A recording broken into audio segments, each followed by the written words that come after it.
Hi, good afternoon. Welcome to the marketplace. Coming up, Ghana's economy grew by 5.3% in the first quarter of this year, driven by a strong pickup in agriculture. That the 2025 quarter one real GDP represents a growth rate of 5.3%, up from 4.9% in the same period in 2024. We have analysis coming up. Also, telcos boost data bundle values by 10 to 15% without any change in pricing. We'll dig into that on Let's Talk Tech. My name is Darryl Kwao. Thanks for being with us. Details coming up.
Now, Ghana's economy grew by some 5.3% for the first quarter of this year. That's according to data released by the Ghana Statistical Service in Accra.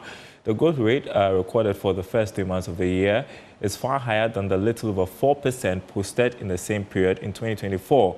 The strong growth posted according to the Ghana Statistical Service was influenced by strong pickup in activities in the agri sector. Here's government statistician Dr. Alhassan Idrisu.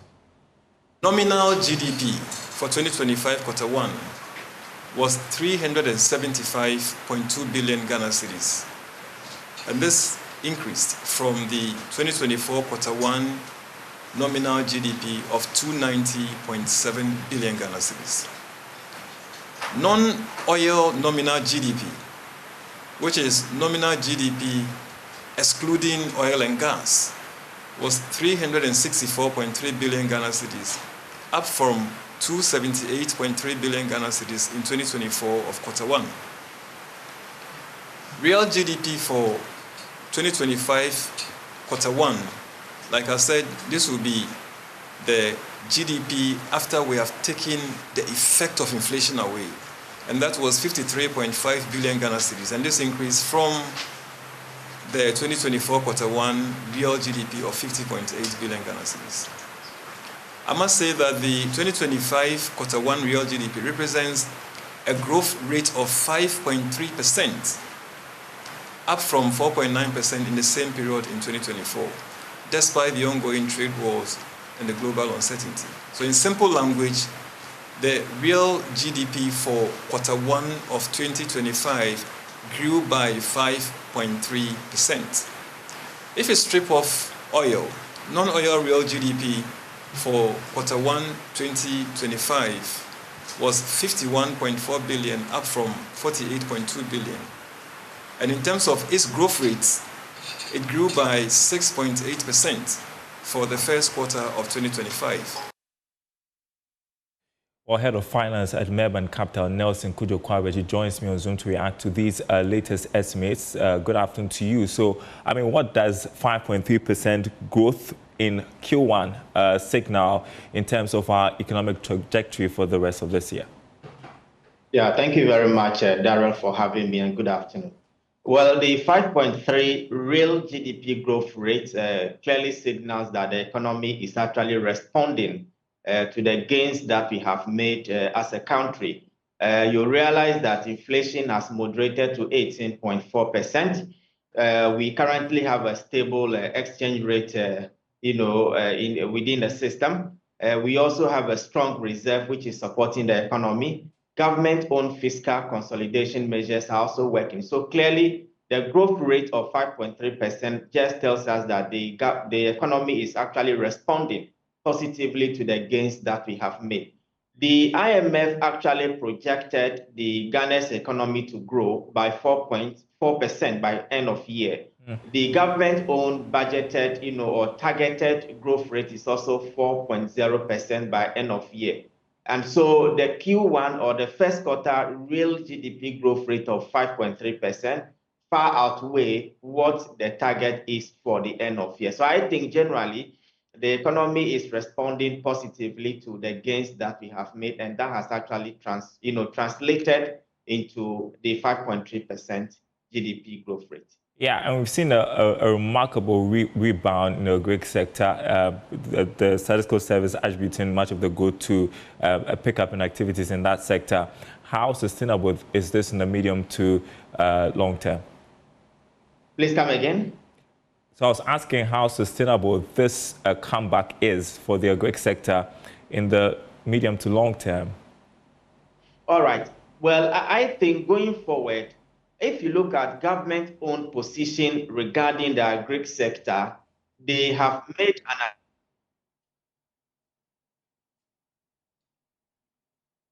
All right. Appears to be a bit of a distraction there. We'll try and reconnect with Nelson Kudjo-Kwabeji, who is head of finance at Maybank Capital, as we continue to make sense of these figures released by the Ghana Statistical Service, the Q1 GDP estimates. Also wanted to point out real quick that except for industries, other sectors experience growth. It makes you wonder what is happening with industry. We'll come back to that discussion when we're able to establish connection with Nelson Kudjo-Kwabeji. But I want to turn to the aviation sector. Some interesting news from there right now. So the Minister of Transport, Joseph Bukari-Nikwe, has appealed to domestic airline operators to reduce air transport fares in the wake of the good run by the city. He urged the operators to follow the example of road transport operators who reduced their fares by 15%. Mr. Nikwe was speaking at a stakeholders meeting organized by the Ghana Civil Aviation Authority in Accra. Aware of the gains our Cedi has made. Cedi has appreciated against all the major currencies. And as such, we anticipate that it will trickle down to the service delivery in our country, the cost of doing business in our country. And you know that the domestic airlines, let me say that because there are only 2 airlines, they have a kind of monopoly that is keeping them to be very tight on their affairs.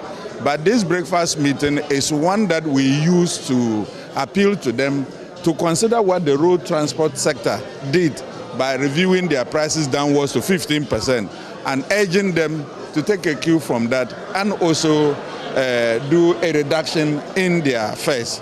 So we are making an appeal to them. It is only my prayers that they will listen to the requests and also review downwards their fares. You heard them saying that they are working at it, considering other factors.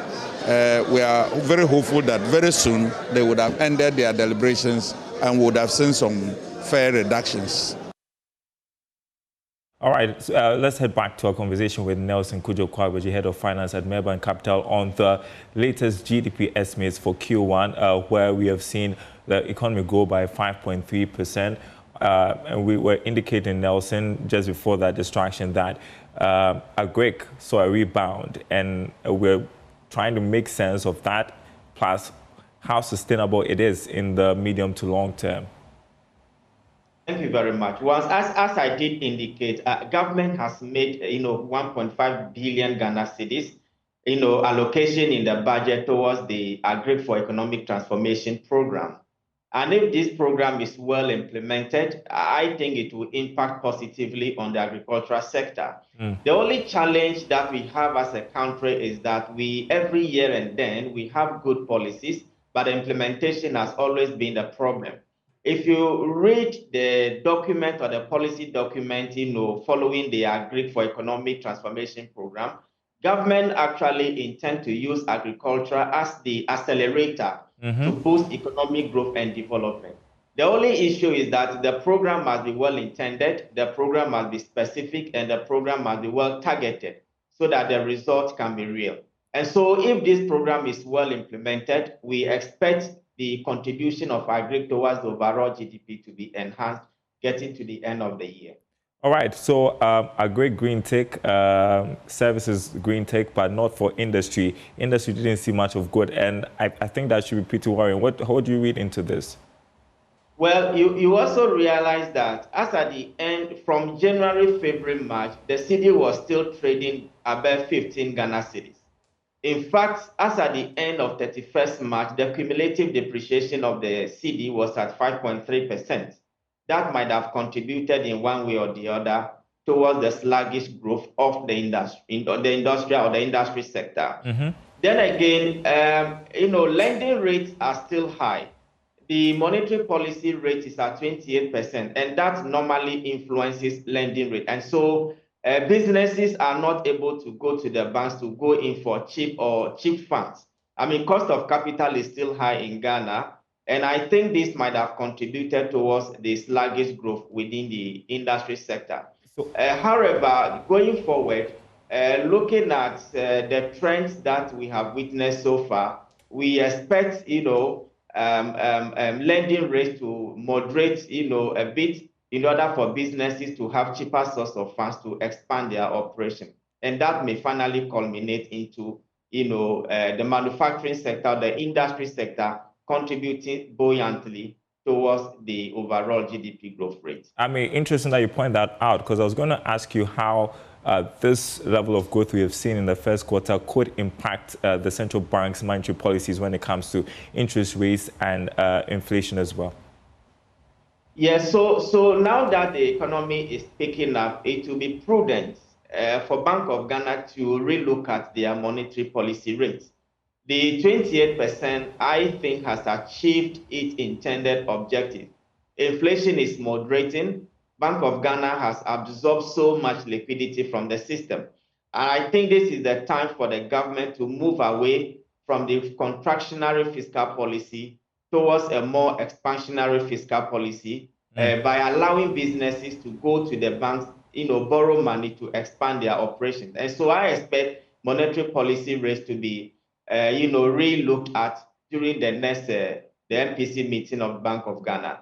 Then again, in terms of inflation, the growth rate must actually translate into significant reduction in prices of goods and services. And so once inflation is coming down, the economy is booming, we expect prices generally to reduce. And if the economy is growing and inflation is not reducing, then clearly there is a mismatch between the two.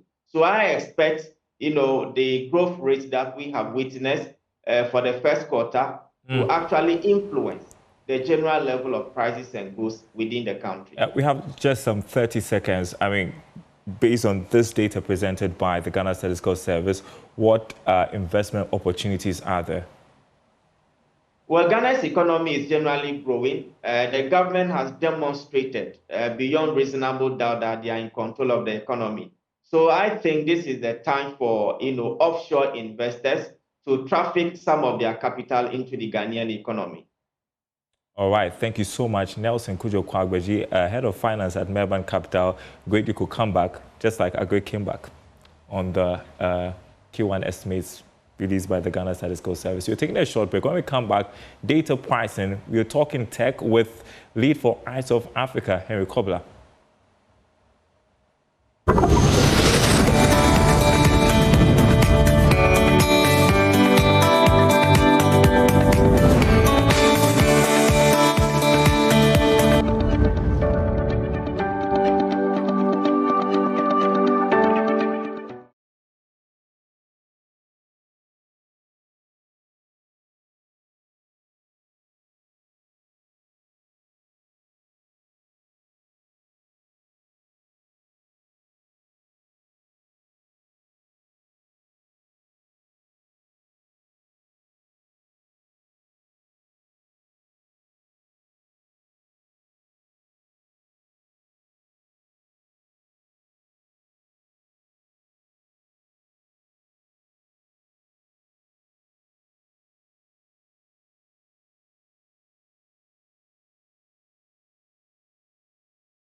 Welcome back. Starting July 1, Ghanaians will enjoy increased data bundles at no extra cost following major reforms announced yesterday by the Minister of Communications, Samuel Nati George.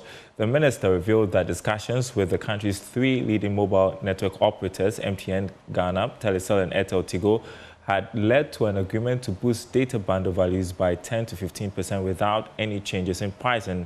Lead for Eyes of Africa, Henry Kobler, joins me for Let's Talk Tech. Good afternoon to you, Henry. So, how do you feel about it? What impact will the 10 to 15% increase in data bundle values have on consumer behavior and mobile data usage? Thank you very much, Daryl. So I think that it's a step in the right direction. It's been long coming. It was more of a political campaign push, and then whilst in power, you're having the youth still pressing on the minister to implement what he has been advocating for long. And so it's really a point to say that it's in the right direction. If you're asking how I feel about that, I feel that it's still not enough. For me, what I was expecting was that I'm expecting unlimited bundles. It's something that has been on the table for long, where I could literally tell you that the point where we're capping data is long gone. The time when we used to have data capped and all is long gone. Look, I mean, Daryl, we're looking at a place, we're looking at a country that is really lagging behind when it comes down to technology. Now, technology is fueled by learnings, it's fueled by education, it's fueled by people having access to information. And so if you're capping data where you're not giving people the access to be able to be online, to be able to learn, to be able to interact and all of that, it sort of stifles innovation. The reason why I would say it again, that is that, I mean, even in Ghana, I have the chance where I could literally use data.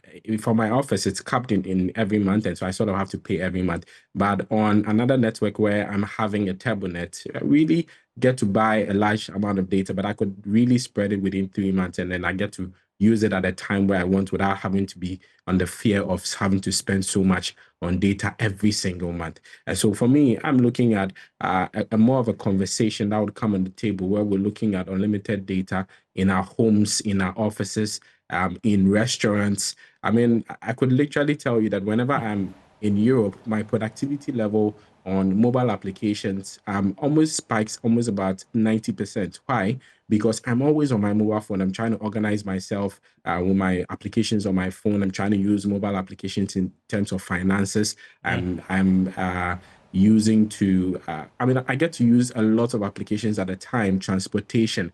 I mean, for my ins and outs, I'm using a lot of applications. And I feel that makes me so productive rather than having a mobile phone and you get to just be using WhatsApp or Facebook or Instagram or TikTok. And that's like a limit for most of the youths there. So yes, it's a step in the right direction. We've seen that increase coming through. But I think that we should start having different conversations. What happened to the 5G conversation? The quality networks. I mean, I heard the minister mentioning that they are looking at approval of spectrums for the telecoms. But for me, again, I'm looking at quite a lot of conversations coming on the table, and we having proper solutions that is forward-looking rather than just trying to please the masses with political campaign promises and trying to just get ahead of that. Some countries are already starting to talk 6G while we ponder 5G. But, I mean, you make a point about unlimited data, and my question, are we asking for too much? Do we have infrastructure to support that? By the way, the telcos, we understand, have committed $150 million for network upgrade. How is that going to improve service quality? Why are we asking for too much? We're paying for this data. And so it's not an ask for us to say we want unlimited data. If there's unlimited data and then there's a price levels to it where we're already getting to it, I think that it wouldn't be too much of an ask. We're having people jumping on this satellite internet and they are paying so much for it. And that amount of money is always getting out of the country. And so it wouldn't be too much of an ask to say we want unlimited data. The reason why I always emphasize on unlimited data is because it gives you the luxury to be able to explore, to be able to learn, to be able to open up your pointers. Let me give you an example. If I have to get to a restaurant and I know that there's a free Wi-Fi because the person is paying for unlimited and opens up that, the number of people that gets to be interactive even at that restaurant, or could literally be making orders on their mobile phones because there's stable internet in the restaurant, reasons up with stability, reasons up with the number of orders that this restaurant is basically going to have.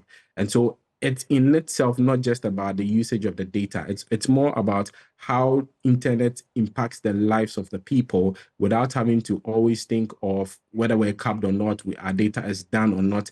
There has to be that flexibility where internet is almost everywhere, the quality is up, and then you're not scared to be paying for that internet because you know that you're getting the quality as well.